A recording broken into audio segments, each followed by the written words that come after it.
पास ले चलिए, मैं उनके प्रश्नों का उत्तर दूंगी।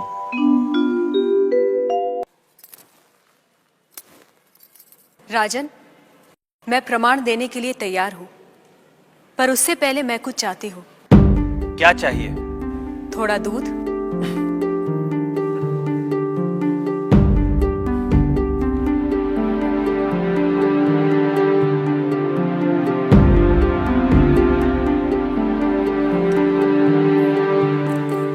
राजन, इस पात्र में आपको क्या दिखाई दे रहा है? दूध? क्या दूध के अलावा कुछ और दिखाई दे रहा है? नहीं। पर मुझे तो मक्खन भी दिखाई दे रहा है। क्या आपको मक्खन दिखाई दे रहा है?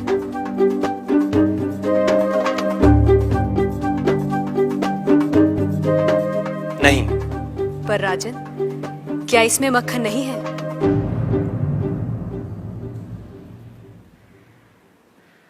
है। जैसे दूध के कण कण में मक्खन है, मक्खन के कण कण में घी है, वैसे ही ईश्वर सृष्टि के कण कण में भिन्न भिन्न रूपों में है, जो है पर दिखाई नहीं देता।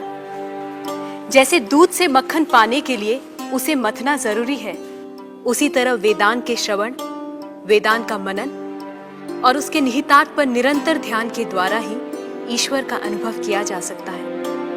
राजन, क्या आपके पहले प्रश्न का उत्तर आपको मिल गया? मैं मान लेता हूं, पर वो किसे देख रहा है? किस ओर देख रहा है? क्या मुझे एक जलती हुई मोमबत्ती मिल सकती है? राजन, ये रहा आपके दूसरे प्रश्न का उत्तर। प्रकाश की ये लौ कहां देख रही है? किसे देख रही है? ये सभी को देख रही है। सभी और देख रही है। राजन, जिस तरह इस मोमबत्ती का प्रकाश चारों ओर फैला हुआ है, उसी तरह ईश्वर की चेतना चारों ओर फैली हुई है, और उसी चेतना के कारण हम चलते हैं, बोलते हैं और सुनते हैं। जैसे ये प्रकाश सभी ओर देख रहा है, वैसे ही ईश्वर सभी ओर देख रहा है।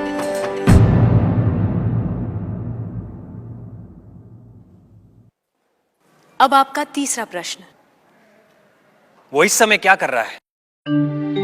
राजन, इस समय मैं आपके प्रश्नों का उत्तर दे रही हूं, इसलिए मैं तुम्हारी गुरु हूं और तुम मेरे शिष्य। पर मैं खड़ी हूं और तुम बैठे हो। यदि अपने प्रश्न का उत्तर चाहते हो तो तुम्हें मुझे अपना आसन देना होगा।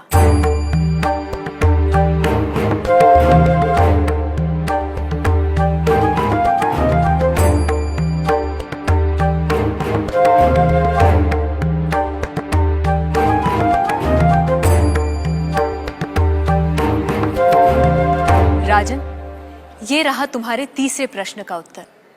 कुछ देर पहले आप सारे मंदिरों से मूर्तियां हटवाने का विचार कर रहे थे।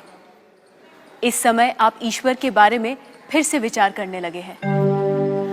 आप मेरे स्थान पर खड़े हैं और मैं आपके सिंहासन पर बैठी हूं। इधर एक राजा को सामान्य नागरिक का स्थान और एक सामान्य नागरिक को राज सिंहासन दे सकता है। ये आप देख रहे हैं। आप मेरे स्थान पर और मैं आपके स्थान पर बैठी हूं। ईश्वर इस समय ये करवा रहा है। उस अनंत और असीमित शक्तियों के स्वामी, जिसने ये सुंदर, अद्भुत, विस्मयकारी और महान संसार रचा है, जिसमें सूर्य, चंद्र, तारे, ग्रह, नक्षत्र अपने अपने स्थान पर स्थिर और गतिमान है, जिसके कण कण में एक व्यवस्था है। ऐसे शब्दों और ज्ञान से परे ईश्वर के लिए क्या संभव है? कहिए राजन, क्या मंदिरों से मूर्तियां हटवाई जाएं? मूर्तियां तो उस ईश्वर की प्रतीक है, उनका मूर्त रूप है। वह सर्वज्ञ, सर्वशक्तिमान, सर्वव्यापी ईश्वर सर्वत्र है। किसी ने उसको पत्थर में पाया, किसी ने पेड़ों में, किसी ने शब्दों के माध्यम से, तो किसी ने प्रार्थना करके। वही परमात्मा अनेक नाम, रूप और गुणों में व्यक्त होता है, और कोई उन्हें अरूप और निर्गुण आत्मा के रूप में जानते हैं।